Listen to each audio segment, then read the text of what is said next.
shall utterly fall. But they that wait upon the Lord shall renew their strength. They shall mount up with wings as eagles. They shall run and not be weary, and they shall walk and not faint. Bwana sifiwe. Mwambie jirani tutaenda polepole leo. Amen. So hebu tuende jikoni kidogo. Kwa mama jikoni yeye. Ninataka ku-encourage mtu, ndugu, dada, family. Kuna kitu unapitia na unasema Pastor Justus ameomba, Mama Stella ameomba, labda hata umepitia ndugu Wasiki ameomba. Mbona hiki kitu kinakaa hakiondoki?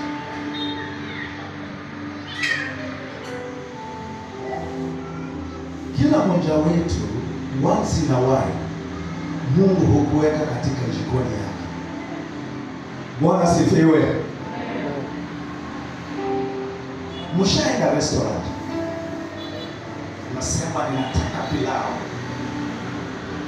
nataka biriani, nataka mbuzi choma. Kile kitakuonyesha kwamba hapa ni jikoni. Mwanzo kabisa ni moto. So pale jikoni, ndugu yetu ni chef, moto unawashwa, vitu vinakaangwa, vinachomwa. Lakini nyinyi kwa pale restaurant mnasema hii ni starter, hii soda kidogo, juice kidogo, maji kidogo. Lakini huna habari ule uchungu ambao ile nyama inapitia kule kwa sufuria. Imeletwa ikiwa mbichi, lakini wakati inatoka pale inakuja kwa meza. Sasa kila mmoja anasema chef gani amepika? Imepitia kwenye moto. Kuku imeingia pale ikiwa mbichi, wakati inapakuliwa pale na kumewekwa kachumbari pale kando, unatoka pale tumbo inasema haleluya, asante. Lakini ule moto ambaye ile nyama imepitia, wewe hujaiona. Na ndio hapo mahali tuko. Yeza kuwa huo ukosefu wako wa pesa uko jikoni, ndugu dada. Yale unayopitia kwa hiyo ndoa yako uko jikoni, ndugu, uko jikoni dada. Bwana sifiwe. Ndugu atakapotoka katika huo ukosefu, akija hapa, hata tabia yake imechange. Nyama inatoka pale na ingia kiwa mbichi, lakini kitoka ile color changes. Hata texture ina change. Kitu cha ajabu ni hiki. Mungu ameteua suffering kuwa part of his training lessons and syllabus katika maisha ya Kristo. Pastor Justus, mbona mimi nimekosa kazi huu muda wote? Man of God, dada yuko jikoni, anatengezwa na Mungu.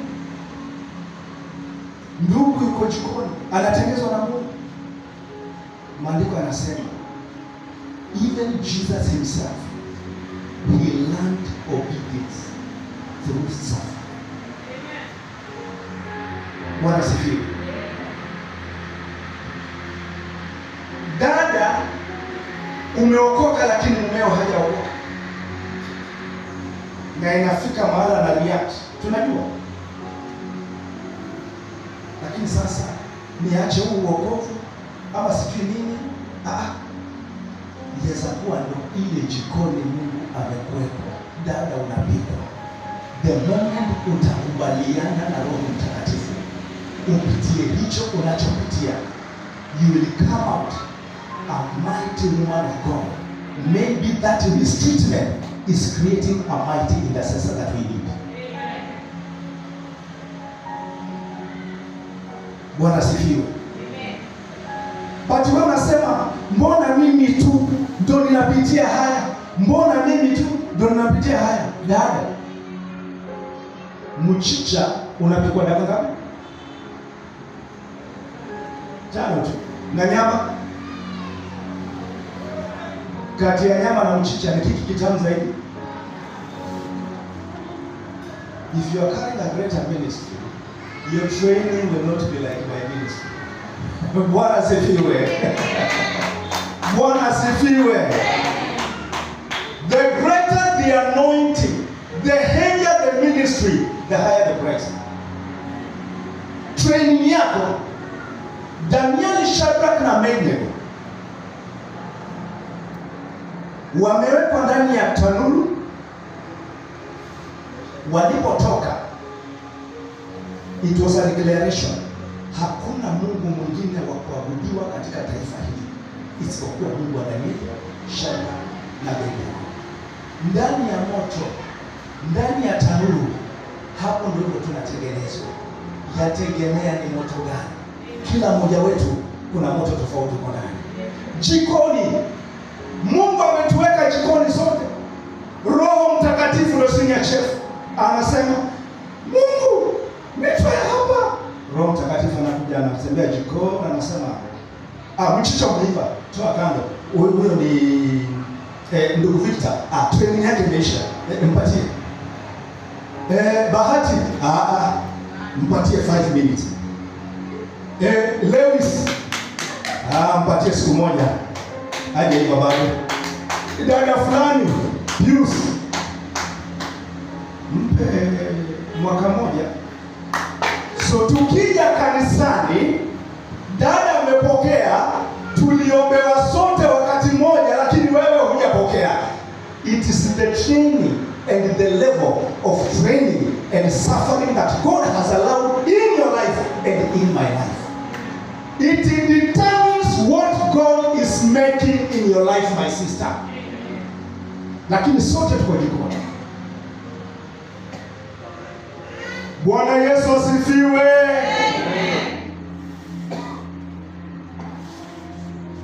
Kuku huchukua muda gani kuiva? Ni sawa na bata. In other words, ule muda Mungu ameweka kukutembelea wewe ni tofauti na ule Mungu ameweka kunitembelea mimi. Kile tu ambacho kiko common ni kwamba all of us must have an endurance. All of us will pass through some form of suffering. But maandiko yanasema kama baba zetu wa dunia huwa wanatuadhibu, tusije tukua bastard children.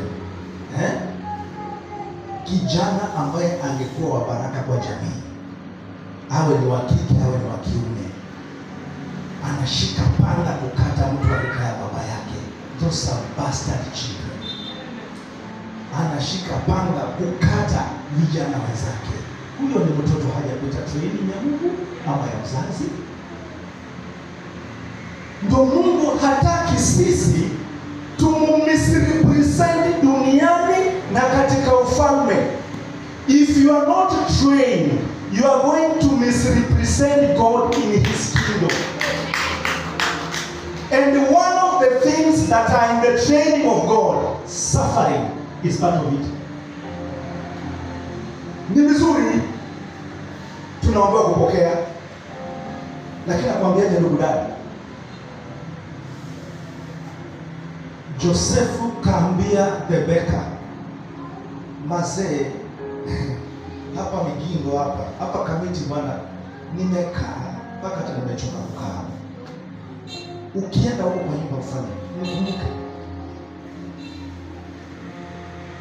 Training ya kuwa prime minister hujaiva bado kuna miaka mingine miwili mbele na Mungu aongee. Maandiko yanasema alienda akasahau. Dada Victor, ndugu Victor, si hapo kazini kwako kuna kazi bwana, nami pia nitengenezee mlango bwana, tengenezee njia nami niingie hapo bwana. Victor anaenda anasahau, sio God's training ile jikoni huko, the kind of food God is cooking ya miaka mitatu. Bwana asifiwe. Something totally different. Dada, huenda yule atakaye kuwa your destiny helper hata haikuwa.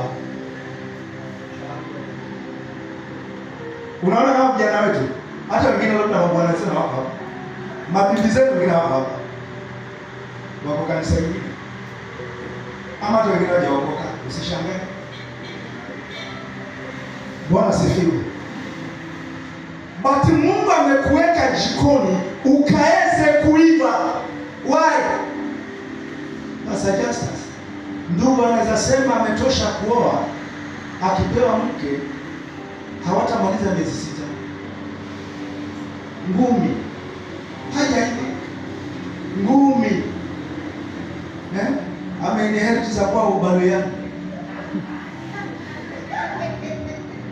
Dada akija hapa, haleluya. Dada, jicho kwani kumetokea nini? Niligonga ukuta.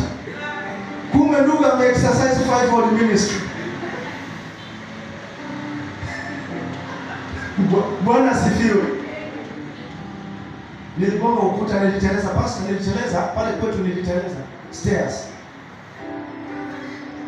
Hakuna Roho Mtakatifu anashuka hapo. Kama dada amelimwa ngumi kwa jicho. Dada, mimi nataka kuolewa. Nataka kuolewa. Mungu anasema, okay, I have another 2 years for you. Hapana. Wajua siku hizi wanaume wako, mimi naenda kuamkia yule kijana. Wanaume tunaambiwa statistics zinasema wanawake ni wengi kuliko wanaume. Huyu kijana mimi simwachi. Huyu Lewis simwachi. Watu wanamwekea mtego hii. Si maandiko yanasema kwamba hata Ruth alienda kalala kwa miguu ya Obedi. Na Obedi alipoamka akaambiwa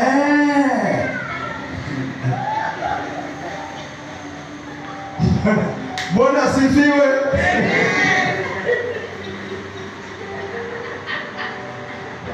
Dada hajafundishwa, hata sima hajui kupika. Haya, umekuja umekaa na huyo jamaa.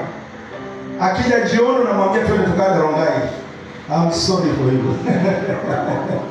Bwana asifiwe. Suffering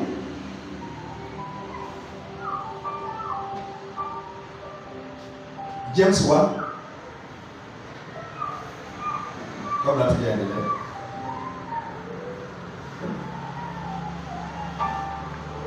James, a servant of God and of the Lord Jesus Christ, to the 12 tribes which are scattered abroad, greeting. My brethren, count it all joy when you fall into diverse temptations, knowing this, that the trying of your faith worketh patience.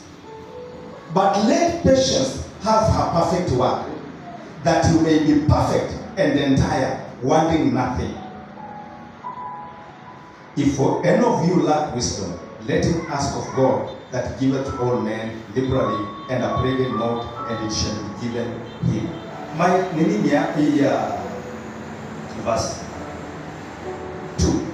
My brethren, count it all pure joy. Wajua kwa nini? Wapendwa, nimekuja kudiscover Mungu ni wa upendo sana. Wacha nisikudanganye. Wacha hata sija hapo nikakwambia siku moja, dada, umetenda dhambi. Mungu anaenda kukuchoma na moto. Mungu, God, in fact, one of the attributes za Mungu ni long suffering. Moja wapo ya tunda la Roho Mtakatifu ni long suffering. God himself is a long suffering God. So hakwambii kufanya kile yeye hajaifanya. But God is so loving that hata anapokuweka kwa tanuru dada, hajamaanisha kumaliza.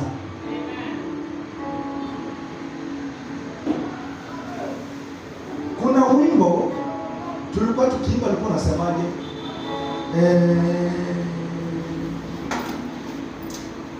Remember, it's a common song, but I remember. I will be able to tell you the song.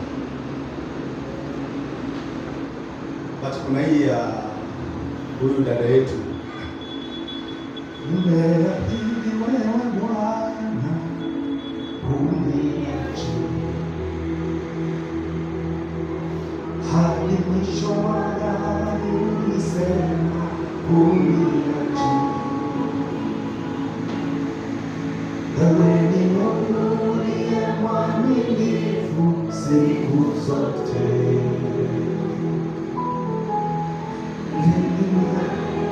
Imani yangu kwako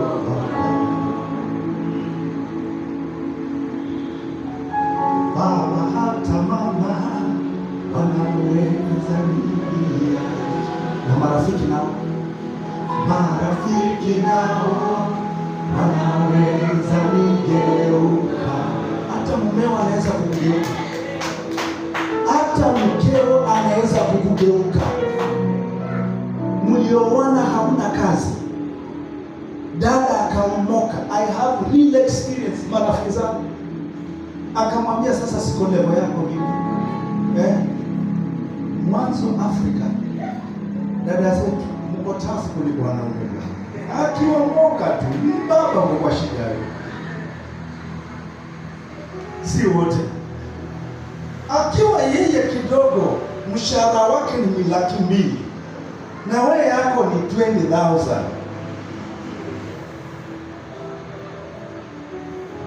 Roho wa Mungu akusaidie ndugu. Hiyo sinema utaona. Kwa hiyo kama hutaambiwa kulinda watoto, nafikiria Pastor Justus alikuwa atakuwa amemwombea, amekuja na mastela pamoja na sisi wote tunamwekea mikono. Dada, you remain obedient to your husband.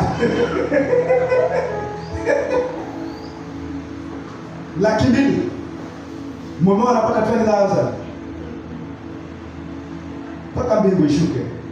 It's a reality.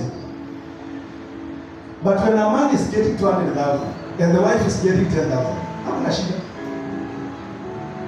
Bwana Yesu asifiwe. Why? Mungu peke yake ndiye mwaminifu katika maisha haya. Amen. Na tunaona kuna wamama tushakutana nao. Ukianza story ya wanaume anakuambia no, anashata moyo wake kile alipitia. Ama wanaume anaambia story ya wanawake never. Anashata kwa story yale alipitia. What am I trying to say? God is so faithful. That is the only one unaweza kumtrust hata ukiwa ndani ya moto. Wewe angalia, ameangalia Daniel, na wakati Mungu haongei.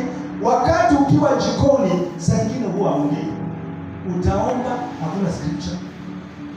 Utakuja hapa, labda unataka at least sivyokuasika, labda ana word of knowledge aniambie, hakuna.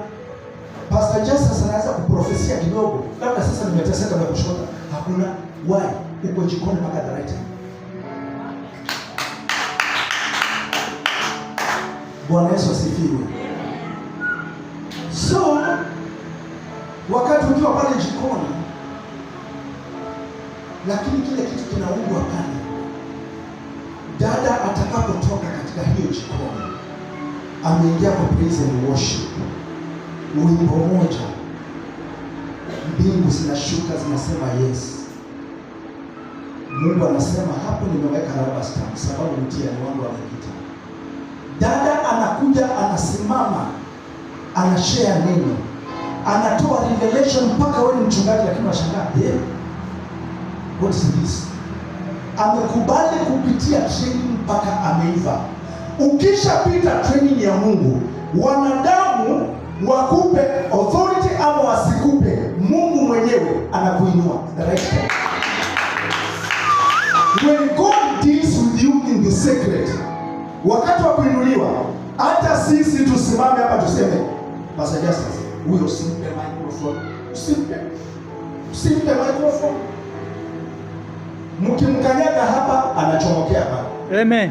Mkimkanyaga hapa anachomokea pale. Yes. That's why the anointing of God huwezi nyamazisha as a human being. Ama ilipuke na wewe kama guruneti. That's how God works. But kuna wengine wetu huwa pale jikoni, wako kwa sufuria. Wakati moto sasa labda bado siku mbili wanasema sufuria na maruka haijametoka. Imagine unapika nyama, alafu wakati unapika nyama imefika mahali sasa unasema wageni wetu wamekuja, tumetembea kwa Pastor Justus, mchungaji wetu, Mama Stella, ameweka wale wafanyikazi wako pale jikoni, tunasikia harufu inatoka. Hapa na unasikia kuku ametoroka kwa sufuria ameenda. Harufu tutaisikia lakini nyama hatutai. Bwana sifiwe. Wengine wetu tuko hivi.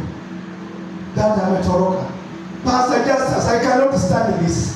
Wacha niende nikatafute kazi nyingine. Wacha nikaende nikatafute mchungaji mwingine. Wacha nikaende nikatafute kanisa lingine ambalo nitaniwekea mkono, Mungu anibariki. 2 years later ndo tunakutana na wewe. You are even more worse than the way you were today. Ulitoroka klini, ulitoroka jikoni, ulihepa sufuria ya Mungu ambayo ilikuwa inakuandaa.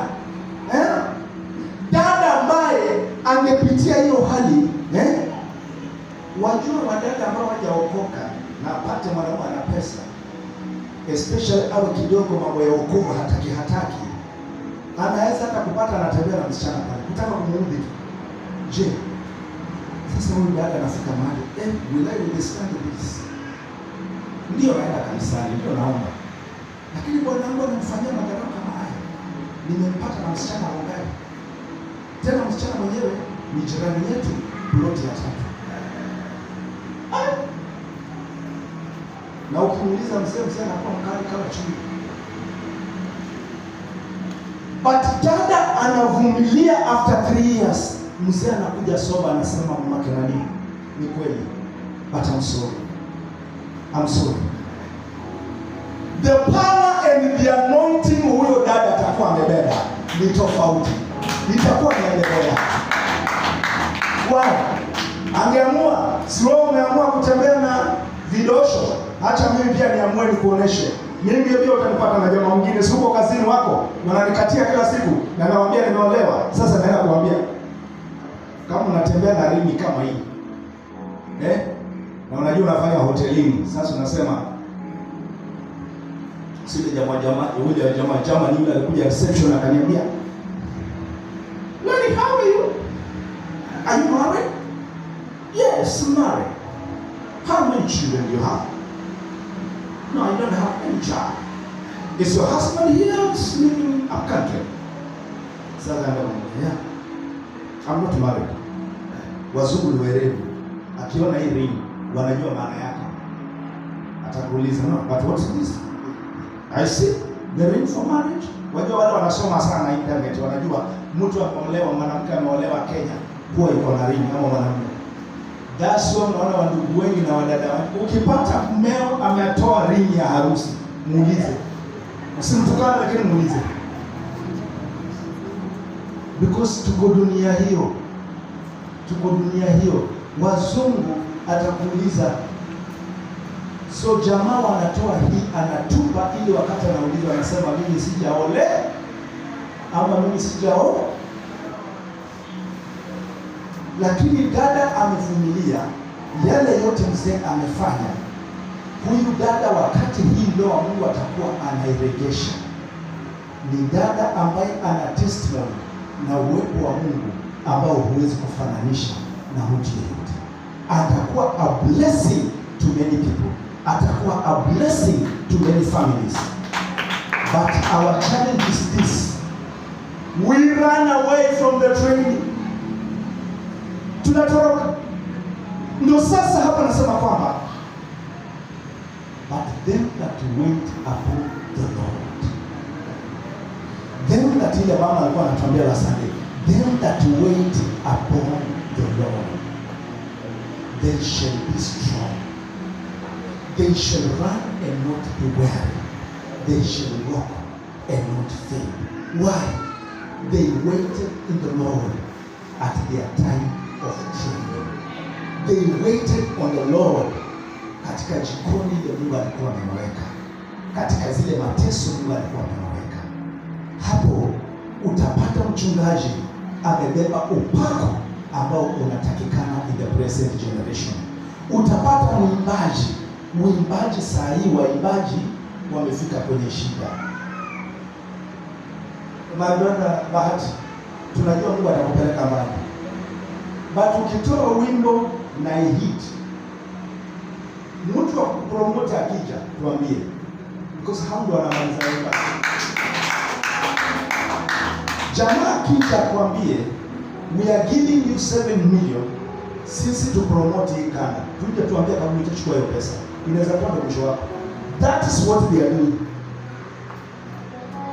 I have a brother yuko Changamwe. Pia anapenda mambo ya kuimba sana na kanisani. So alikuwa niambia kidogo, alikuwa anasikana sana waimbaji. And then my brother, ukienda kuhudumu mahali, tuambie tutafute fare hapa. Tutaongea na Pastor Justus na mama, tukupe fare. Don't ask for 100,000 to go and minister. You will sell the anointing upon your life. Utakugeuza. You see, Mungu ni mkarimu sana. Mungu hawezi kuondoa hiyo anointing mara moja hivi. Lakini Mungu si mwanadamu na si mjomba yangu. Mungu hatuwezi mzoea.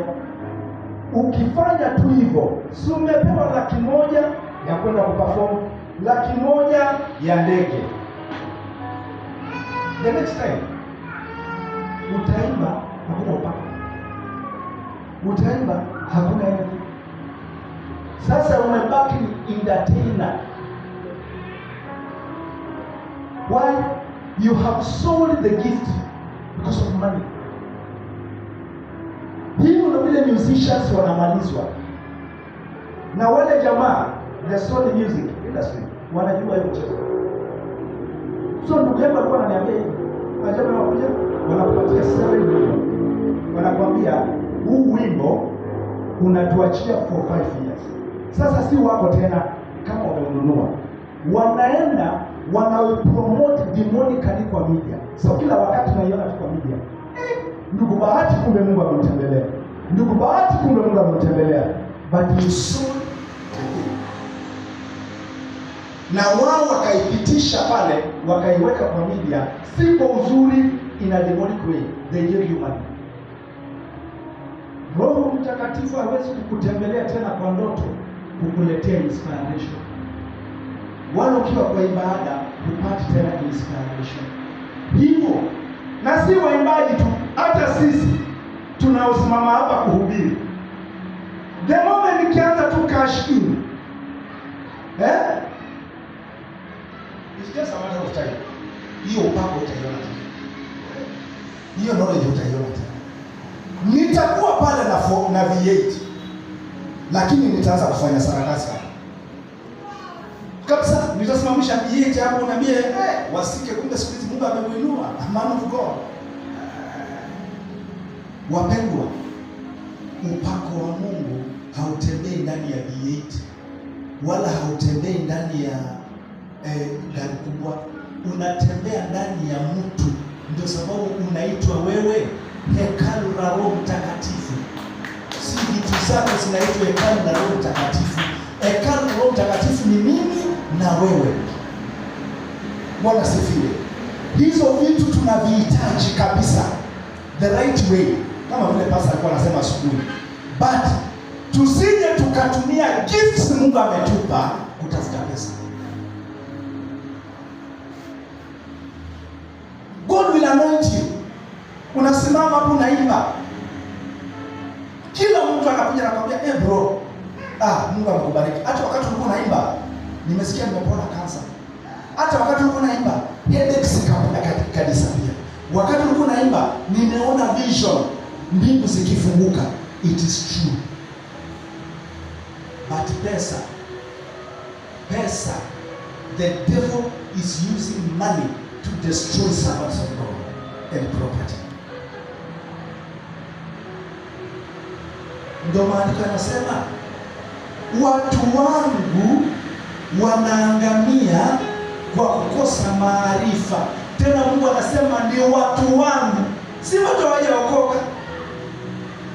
Hawana maarifa, hawajui, hawana knowledge. Paulo akasema, for we are not ignorant of the devices of the devil. They are called devices. Bwana sifiwe. Mliona testimony ya Uzbek, yule mwimbaji wa Tanzania. Nani waliona hiyo testimony yake?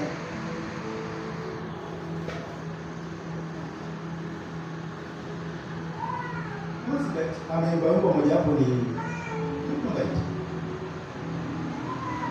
Uzbek aliitwa na one of the servants of God in Tanzania. Akapewa Mercedes Benz. Na akapewa pesa za fuel. Aliporudi nyumbani, mkewe anasema, hii gari usiku si gari.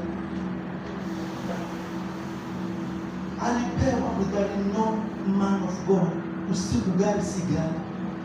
Uzibet anointing imeenda. Uzibet ameingia into confusion. Alikuwa ameinuka, ni mtu anayejulikana, akapotea. Wakati anainuka, alienda akanunua petrol. Sijui kwa ni 5 liters ama 10 liters. Akamiminia hiyo gari. Akasema, huyu mchungaji alidanganya. Alinipatia jini. Akasema,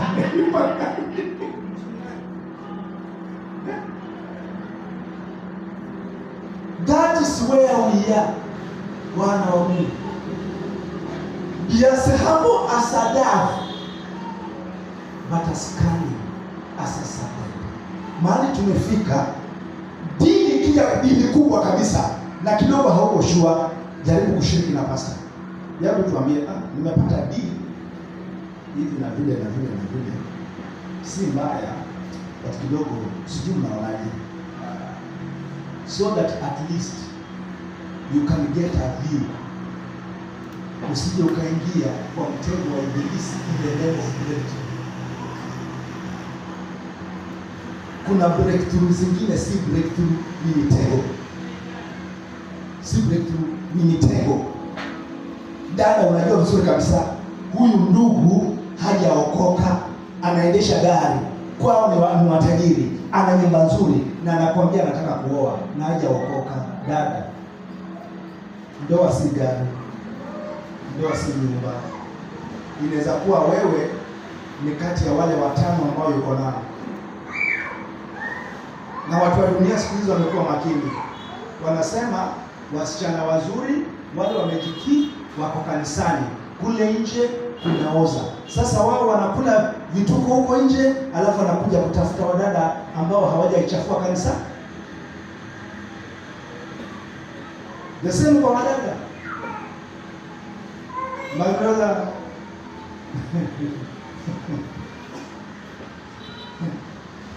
hata wadada si wote jeni. Wanajua wale wa ndugu innocent, wale wajinga wako kanisani. Hawajui story nyingi, hawajaienda Manyata, hawajaienda Tanduri, hawajui msichana mjanja ukaaje, hawajui msichana mkora. Sasa wanakuja pale, wanapata pastor's boy, bahati. Rabakata bele machina, rasakata boya ndala mashi. Anaangalia wanajua huyu nitamchezea. Tamchezea huyu, ngoja nimuoneshe pastor's boy. Bwana sifiwe. So dunia imefika hapo. My people perish for lack of knowledge. By ujumbe wangu ninapomalizia ni hii. Ndugu dada, sisi sote tunawekwa katika season tofauti. Majira ya kupitia jangwani yanadifa tofauti. Wana wa Israeli walichukua 40 years. Haimaanishi wewe utachukua 40 years. Kuna mwingine Mshahidi ya ndugu ameokoka, amekuja kanisani, years along the line yuko mbele kuliko wale members walikuwa nao kanisani, aidha kikazi, kibiashara ama hata kindoa. Why? Kila mmoja wetu season zile Mungu ametuwekea, wapendwa, hazifanani. Sasa kama wewe ni nyama na unatakana uive for 1 hour, dada, usiruke ndani ya sufuria. Ndugu, usitoroke. Na umeona mimi mchicha nimeiva in 5 minutes, alafu nauliza, mimi bado niko hapa na hii mchicha imewekwa hapa 5 minutes na ametolewa. Mungu, kwani kunaendelea nini? Kwani mimi niliitwa kuteseka miaka yote? Mungu anasema kulingana na what I'm forming in you, kulingana na kile ambacho ninaunda ndani yako dada, kile ninaunda ndani yako. Na usharealize vitu vizuri hutake time. Usharealize vitu vizuri hutake time. Yeah? Labda kuna dada hapa mpaka umefika mahali sasa unaona 30 years I'm not married. Red line, danger zone. Na kila community tukutana na shangazi yako anasema kazo. Hey. Kwani wewe? Yaani hakuna mwanamke kukwambia anapenda. Hakuna hata ile shakuja kwambia na unangoja nini? Leo unangoja uzeeke. Unangoja uzeeke. Tunangoja amani. Watu huoa bila pesa. Mwambie God's timing is the best. Watu wote waliongoja katika Biblia ndio walizaa majemadari. Tunasoma katika Biblia vitu vizuri hutake time. Vitu vizuri hupigwa kwa muda mrefu. Keki itawekwa hii, iwekwe hii. Utamu wa keki huwezi fananisha na mchicha, si ni kweli? Lakini muda wao kwa kupika unafanana, ule moto unatumika unafanana, process inafanana. Sasa ndugu dada, hapo mahali huko, mwambie Mungu, nipe neema nikaweze kukutumainia wewe, maana wewe hauachi mtu, hauachi mtu. Bwana sifiwe. Haleluya. Hatutaenda zaidi, ni saa 7, lakini I hope kwamba kuna mahali ndugu ama dada, wewe na familia yako, ile support za whole family Mungu amewaweka katika tanuru. Lakini ukiangalia familia ya ndugu zako na dada zako, nasema brother yako hata ni mdogo wa kwetu, lakini what they are doing they more better than mimi ambaye nasema niokoka. Bwana Yesu asifiwe. Haleluya. Umeahidi wewe Bwana uniache. Yesu mfasi. Hadi mwisho wa hadi ulisema uniache.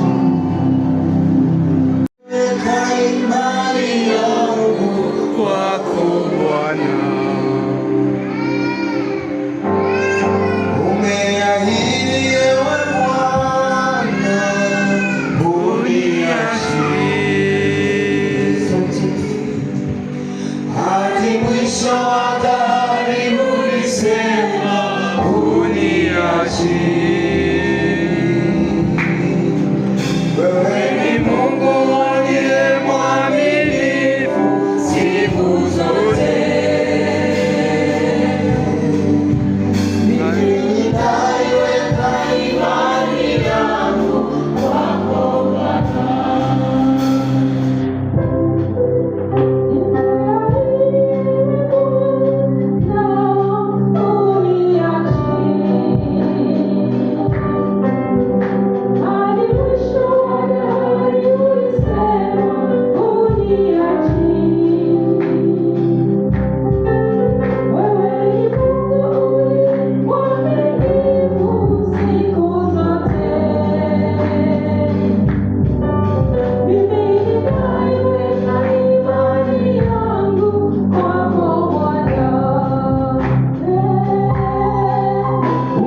Jehova Mungu ni mwamuzi wa wajane, ni kimbilio na ngome yenu, atawalisha na tena atawavisha, atawapa mahitaji yenu.